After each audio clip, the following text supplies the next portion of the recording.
সঠিক প্রক্রিয়ায় কোরবানির চামড়া ও উপজাত সংরক্ষণে অর্থনীতিতে উল্লেখযোগ্য অবদান রাখা সম্ভব বলে জানিয়েছেন মৎস্য প্রাণী সম্পদ মন্ত্রী মোহাম্মদ আমিনুর রশিদ। বৃহস্পতিবার রাজধানীর কৃষিবিদ ইনস্টিটিউশনে এক অনুষ্ঠানে তিনি এসব কথা বলেন। এ সময় মন্ত্রী বলেন, কোরবানির সময় অনেক মানুষ পশু জবাই, চামড়া ছাড়ানো, মাংস প্রক্রিয়াজাতকরণের সঙ্গে সম্পৃক্ত থাকে, কিন্তু এ কাজে তেমন দক্ষ জনবল নেই। বিশেষ করে চামড়া ছাড়ানোর মতো কাজে প্রশিক্ষিত জনবল না থাকলে গুণগত মান নষ্ট হয়, কমে যায় বাজার মূল্য। এসব বিবেচনায় সরকার মাদ্রাসার শিক্ষার্থী ও সংশ্লিষ্টদের প্রশিক্ষণের আওতায় এনেছে। এতে একদিকে চামড়ার গুণগত মান উন্নত হবে, অন্যদিকে শিক্ষার্থীদের আয়ের সুযোগও তৈরি হবে।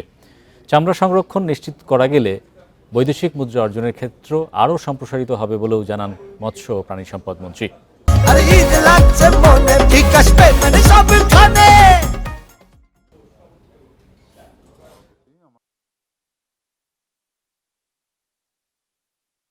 মাদ্রাসাতে যেহেতু চামড়া দিয়ে দেওয়া হয়, এই কারণে বর্তমান আমাদের সরকার কয়েক কোটি টাকা বাজেটে মাদ্রাসাগুলিতে ফ্রি লবণ দিয়ে পাঠিয়ে দেওয়া হচ্ছে।